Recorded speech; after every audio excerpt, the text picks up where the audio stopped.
All right, so today is a good day. I am going to read this story. All you're going to do is read along in the copy of the text that I provided for you. Know that you should probably stop and pause the video to text mark as you go. But right now you're just trying to get an understanding of the overall story, and that's it. That's why you're listening.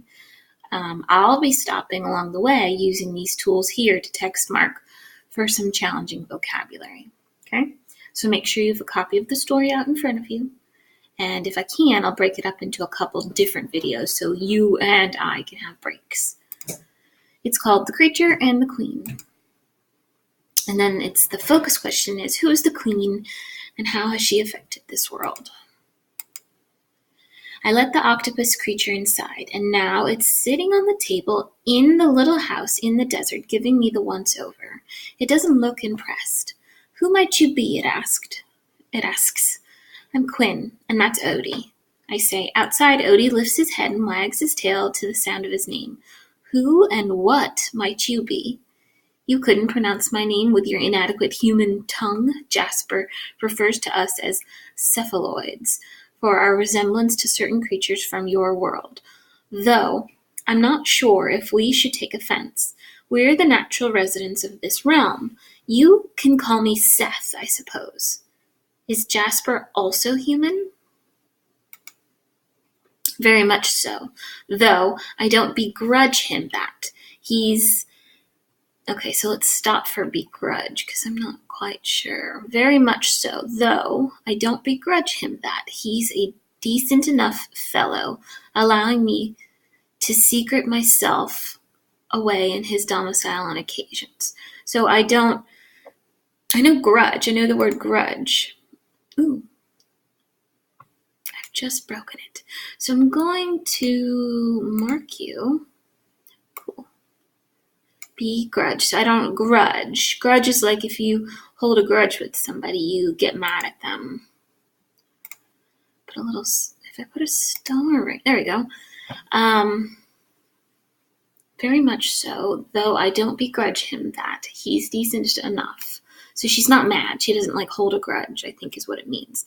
So if I put it back on pointer, let's put this down in the graphic organizer that I'm going to provide you. Begrudge. What I think it means, hold a grudge. Pick a fight.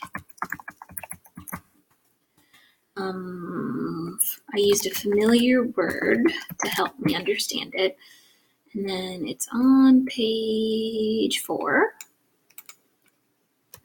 And what it actually means and how I'll remember it. Let's see, if I click on it, does it tell me the real thing? It doesn't. Here's something we have at the end of our book called a glossary. Ooh, you're getting a preview of what the other pages look like. Begrudge. To believe someone does not deserve or has not earned something. To believe someone does not deserve or has not earned something. Okay. Got it. To believe someone does not deserve or has not earned something. So I don't get mad at him for that. I'm going to use the context in the story when it was read to remember it. Back to page 4.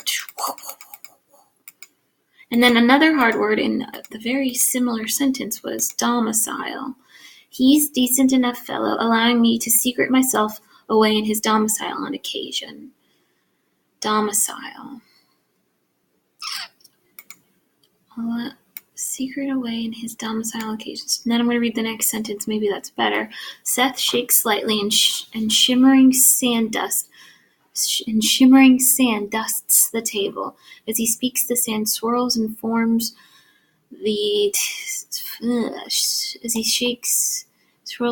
itself into a small candle and lights itself. His influence seems to have fewer negative consequences than others of your species.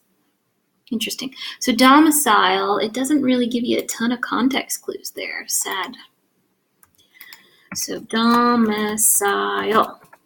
What I think it means, he lets me stay secret myself away in his domicile. I'm going to say room. Strategy, context clues, and then what it actually means. It means, oops, went too fast. Domicile, a home or place where someone lives. A home or place where someone lives. So put that down so we have it for future reference. A home or place where someone lives. And then how will I remember it? Dome. Style. I will visualize a dome, and that's going to help me remember. There's somebody that is close to where I live who lives in a dome house, so that's just a little like memory trick I'll use. Okay, back to it. As he speaks, the sand swirls and forms itself into a small candle that lights itself. His influence seems to have fewer negative consequences than the others of your species. I want to ask what just happened, but Seth raises a tentacle to shush me.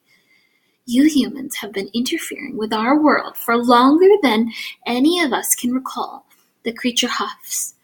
It used to be endearing, even pleasurable, to watch you manipulate the sands to construct your deepest desires and then be on your way. Now it's starting to grow tiresome and dangerous. What is all I can say? Seth sighs and shakes his bulbous head in an adorably human expression of exasperation. Bring the mongrel in. Latch the door and have a seat. You need some education. I do as he asks, sitting cross-legged on the bed, with Odie curled up beside me. A long time ago, the great sands spread in all directions, far beyond what your eyes could comprehend. We cephaloids frolicked through the sands innocently and happily, only willing the sand to construct those things we needed for survival and comfort. Food, shelter, perhaps a bit of embellishment here and there. Simple things, never permanent. They existed while they were required, and then we returned them to the sands. So here we've got two different words they've pulled out for us. Frolicked and then embellishment. So let's look at frolicked. It says, we cephaloids frolicked through the sands innocently and happily, only willing the sand to construct things. So context clues here. Innocently, happily, through the sand. So my guess is from context clues and then background knowledge from when I was watching movies. That's page 5. Frolicked. And then what do you think it means? Move innocently and happily. I think I've heard it in movies when they say like the couple frolicked or on the beach or something like that. I think it's like happiness. And then I'm going to say strategy, background knowledge from other stuff I've seen, and context clues in the sentence. What does it actually mean and how will I remember it? I'm not going to turn to the last page yet. Let's do embellishment. 5. Embellishment.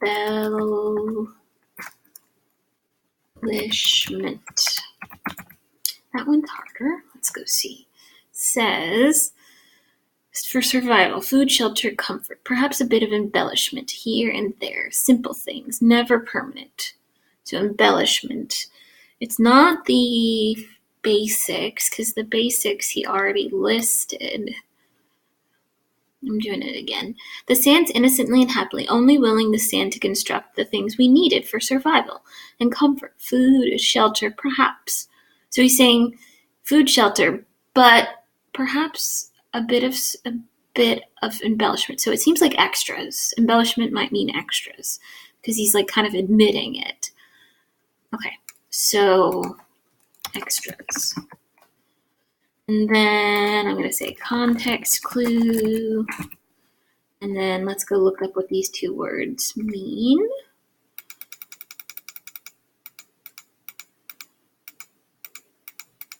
Back. I was trying to not do that. Embellishment, a special detail or decoration that increases the appeal or attractiveness of something. I'm going to underline the ones we've already used. Domicile, begrudge, and then we're using this one today, and that's it. So we've got a special detail or decoration that increases the appeal of something. A special detail or decoration that increases the appeal of something. How will I remember it? Embellish. Embellish means to lie. I didn't think about that. Add info or detail to a story. Okay, so I'm just going to use a word that reminds me of that word to help me remember. Then frolicked is the next one. Frolicked says played with great excitement, enjoyment, or energy. I think I got that one close. I said moved innocently or happily. Played with great excitement or joy. And then how are you going to remember that? Visualize it.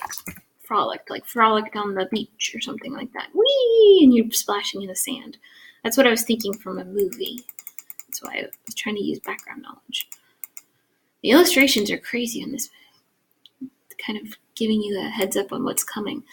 Let me just, and I apologize, but I want to go back and make sure I understand the whole paragraph, so I'm going to reread it.